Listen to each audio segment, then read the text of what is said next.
जय हिंद प्यारे साथियों। Unique study with Ajay YouTube channel पर आप सभी का बहुत बहुत स्वागत है। और आज हम पढ़ने वाले हैं ज्योग्राफी की मैराथन। देखो, कुछ दिन से डिस्टरबेंस चल रहा था, अब ज्योग्राफी की मैराथन भी रेगुलर चलेगी।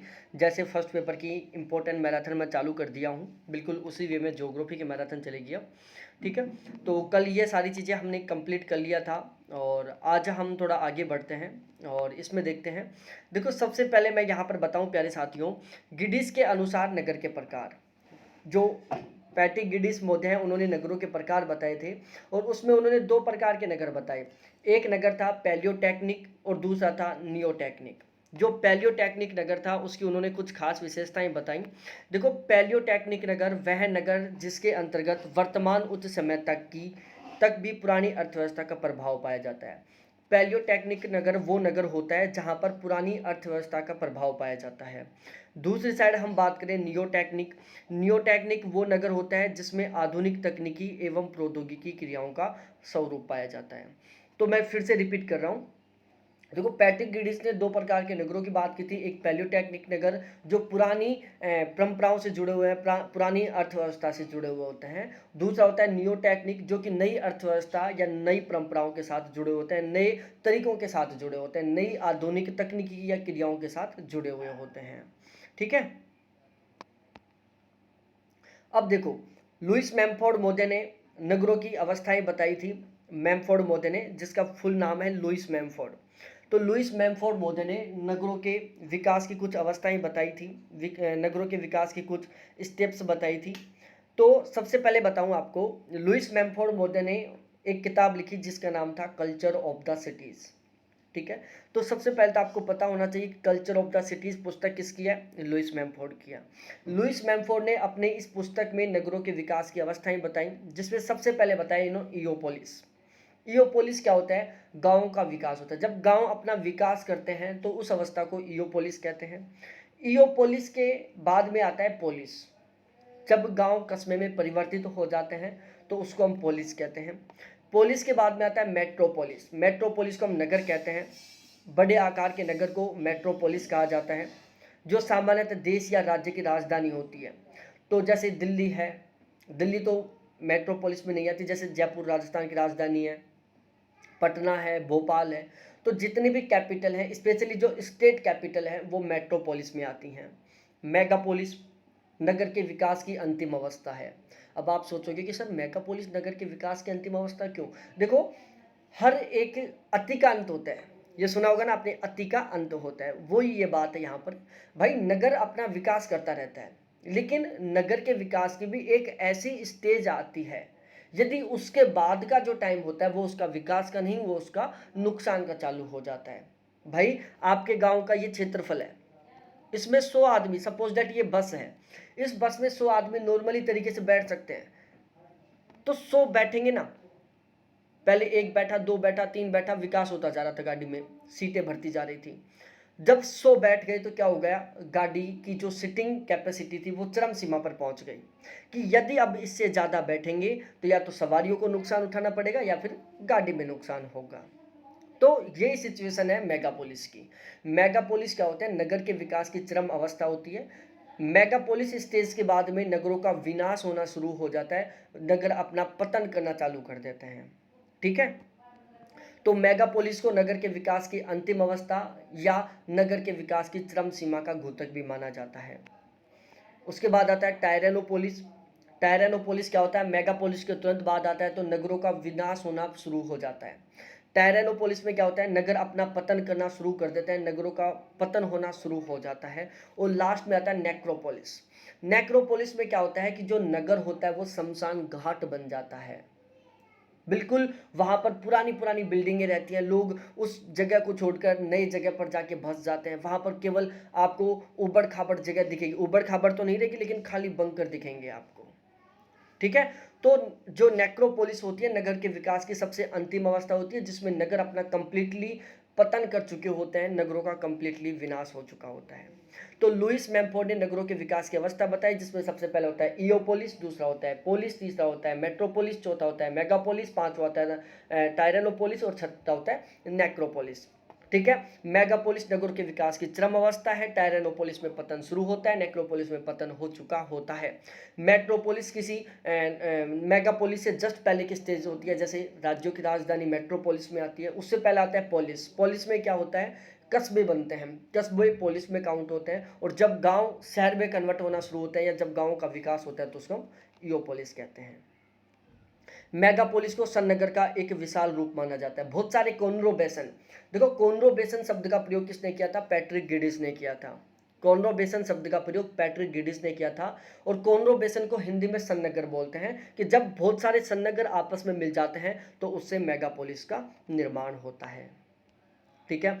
अब नगरीकरण के बारे में बात करें, देखो अति उच्च नगरीकरण, अति उच्च नगरीकरण हमें वहां पर देखने को मिलता है जहां पर नगरीकरण का प्रतिशत है जो 75% से ऊपर होता है, और वहां पर स्पेशली केवल इंडस्ट्री होती हैं, जैसे अमेरिका है, कनाडा है। दूसरा होता है उच्च नगरीकरण। उच्च नगरीकरण वहाँ होता है जहाँ पर नगरीकरण का जो रेशियो है 50 से 75% के बीच में होता है। मध्यम नगरीकरण वहाँ होता है जहाँ नगरीकरण का रेशियो 25 से 50% के बीच में होता है। निम्न नगरीकरण वहाँ होता है जहाँ पर नगरीकरण का रेशियो 20% से कम होता है।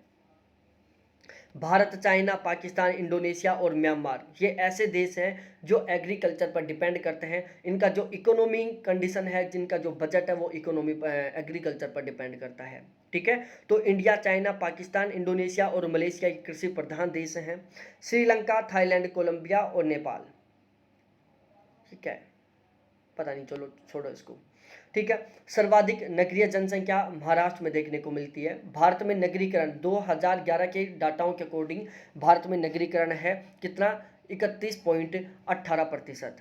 और यदि मैं नगरीय जनसंख्या की बात करूं तो देखो 2011 में भारत की जनसंख्या कितनी थी, 121 करोड़ थी।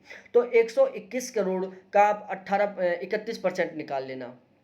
121 करोड़ का आप जब 31.8% निकालोगे तो वो क्या निकल कर आ जाएगी, नगरीय जनसंख्या आ जाएगी।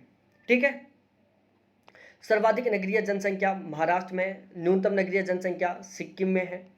और यदि नगरीकरण के प्रतिशत की बात करूं तो देखो सबसे ज़्यादा नगरीकरण हमें दिल्ली में देखने को मिलता है, 93%। तो 93% नगरीकरण जो कि सर्वाधिक दिल्ली में है।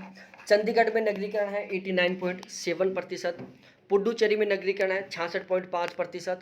गोवा में नगरीकरण है 49.77%। मिजोरम में नगरीकरण है 49.50%।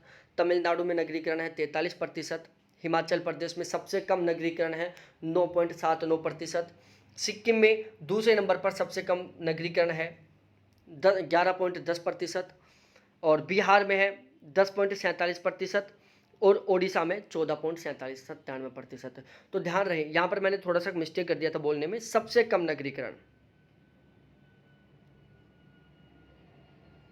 सबसे कम नगरीकरण है हिमाचल प्रदेश का 9.79%। दूसरे नंबर पर है सिक्किम। ध्यान रहे सिक्किम का 11% नहीं है, 10 पॉइंट कुछ परसेंट है। फिर बिहार है और फिर ओडिशा है। ठीक है। और ये हैं सर्वाधिक नगरीकरण वाले केंद्र शासित प्रदेश, और ये हैं सर्वाधिक नगरीकरण वाले स्टेट। ठीक है। सबसे ज़्यादा नगरीकरण गोवा में है, फिर मिजोरम में है और फिर तमिलनाडु में है। केंद्र शासित प्रदेशों की बात करें तो सबसे ज़्यादा नगरीकरण दिल्ली में है, फिर चंडीगढ़ में है, फिर पुडुचेरी में है। सबसे कम नगरीकरण की मैं बात करूँ तो हिमाचल प्रदेश में, फिर उससे ज़्यादा सिक्किम में, फिर बिहार में है, फिर ओडिशा में है। एक बार बिहार के सिक्किम के डाटा आप चेक कर लेना गूगल से, ध्यान रहे सिक्किम के डाटा आपको गूगल से चेक कर लेना एक बार। देखो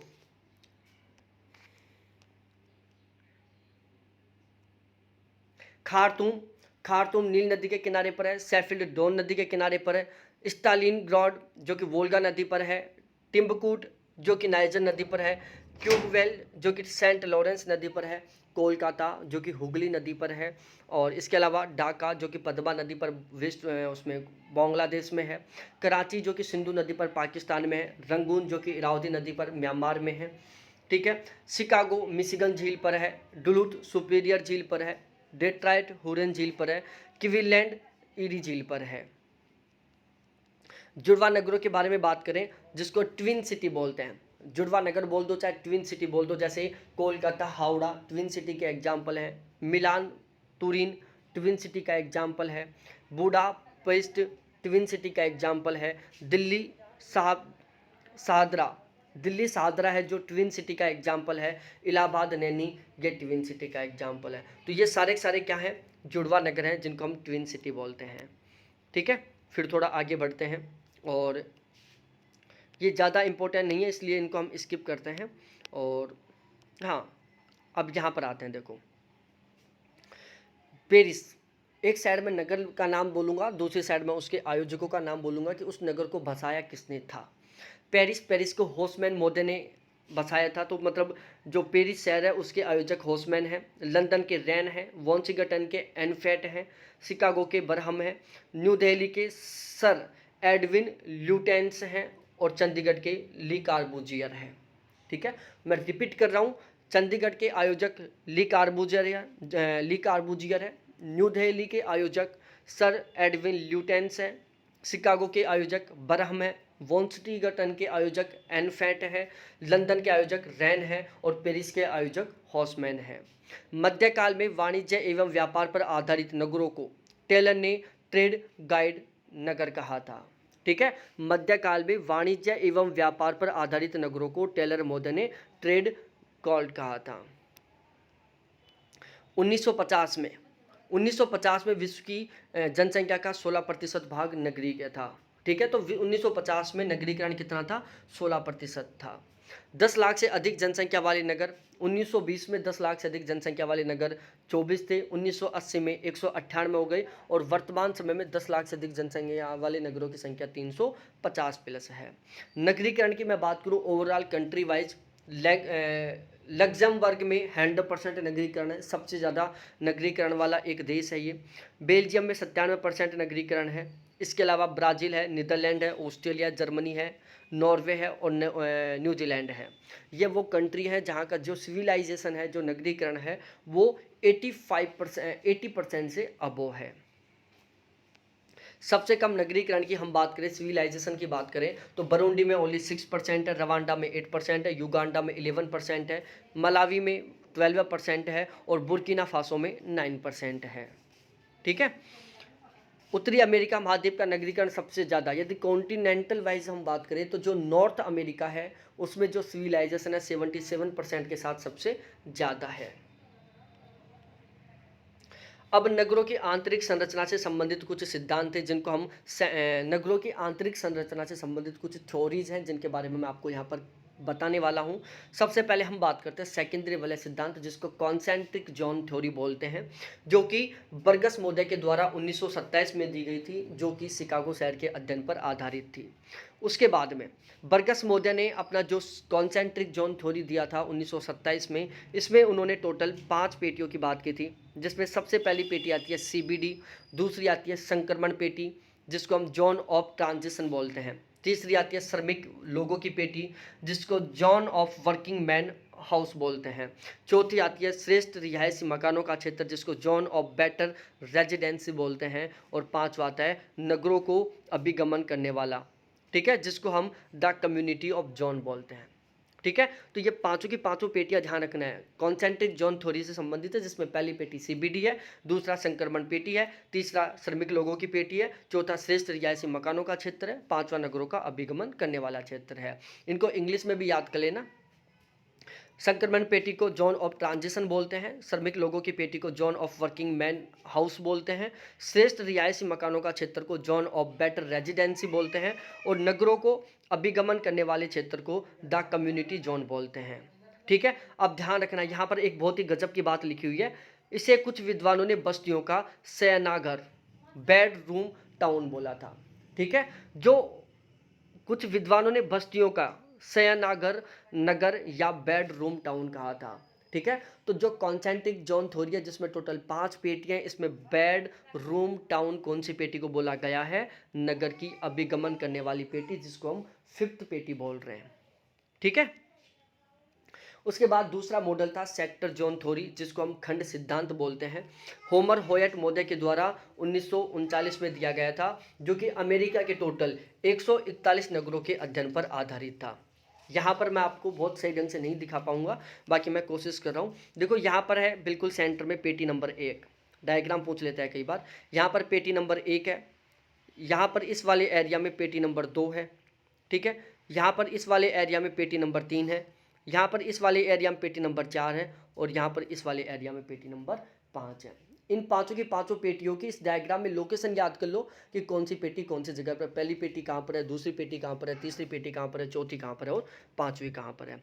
पहली पेटी में सीबीडी होता है, दूसरी पेटी को थोक एवं हल्का विनिर्माण का बोलते हैं, तीसरी पेटी को निम्न रिहायशी लोगों की पेटी बोलते हैं, निम्न श्रेणी के आवास वाली पेटी बोलते हैं, चौथी पेटी को मध्यम श्रेणी के आवास वाली पेटी बोलते हैं और पांचवी पेटी को उच्च श्रेणी के आवास वाली पेटी बोलते हैं। ठीक है, ये सारी चीजें आपको पता होनी चाहिए।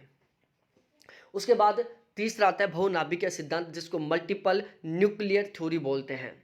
जो बहुनाभिकीय सिद्धांत था जिसको मल्टीपल न्यूक्लियर थ्योरी बोलते हैं, यह हैरिस उल्मान महोदय के द्वारा दी गई थी, 1945 में दी गई थी, जो कि अमेरिका के नगरों के अध्ययन पर आधारित थी। हैरिस उल्मान महोदय ने एक नेचर ऑफ सिटीज नामक पुस्तक लिखी थी, जिसमें उन्होंने बहुनाभिकीय सिद्धांत का प्रतिपादन किया था। ठीक है, और इन्होंने कुछ इस तरीके का मॉडल प्रस्तुत किया था जिसमें इन्होंने टोटल 9 पेटियों में डिवाइड किया था। ठीक है, तो आपके दिमाग में ये डायग्राम याद होना चाहिए। ठीक है, अब इसमें कौन सी पेटी कहाँ पर है मैं समझा देता हूँ। यहाँ पर पहली पेटी है, यहाँ पर दूसरी पेटी है, यहाँ पर तीसरी पेटी है, यहाँ पर चौथी पेटी है, यहाँ पर पांचवी पेटी है, यहाँ पर छठी है, यहाँ पर सातवीं है, यहाँ पर आठवीं है और यहाँ पर नौवीं है। ऐसे कैसे एडजेक्टिव्स याद करो आप। ठीक है, पहली पेटी कौन सी है, सीबीडी बोलते हैं, दूसरी पेटी को थोक व्यापार एवं हल्का विनिर्माण वाली पेटी बोलते हैं, तीसरी को निम्न श्रेणी की आवास वाली पेटी बोलते हैं, चौथी को मध्यम श्रेणी के आवास वाली पेटी बोलते हैं, पांचवी को उच्च श्रेणी के आवास वाली पेटी बोलते हैं, छठी को भारी विनिर्माण की पेटी बोलते हैं, सातवीं पेटी को भारी व्यापारिक पेटी बोलते हैं, आठवीं को रिहायशी उपनगर बोलते हैं और नौवीं पेटी को औद्योगिक उपनगर बोलते हैं। ठीक है, 9 की 9 पेटी आपको याद होनी चाहिए। उसके बाद में आता है संयुक्त वर्दी सिद्धांत, जिसको फ्यूज्ड ग्रोथ थ्योरी बोलते हैं। संयुक्त वर्दी सिद्धांत जिसको फ्यूज ग्रोथ थ्योरी बोलते हैं, 1962 में गैरिसन महोदय ने दिया था। ठीक है, तो जो संयुक्त वर्दी सिद्धांत है जिसको फ्यूज्ड ग्रोथ थ्योरी बोलते हैं, 1962 में गैरिसन महोदय ने दिया था, जो कि कोलकाता महानगर के अध्ययन पर आधारित है। तो फ्यूज्ड ग्रोथ थ्योरी जिसको संयुक्त वर्दी सिद्धांत बोलते हैं, गैरिसन महोदय ने 1962 में दिया था, 1962 में दिया था, गैरिसन महोदय ने कोलकाता के अध्ययन पर आधारित थी।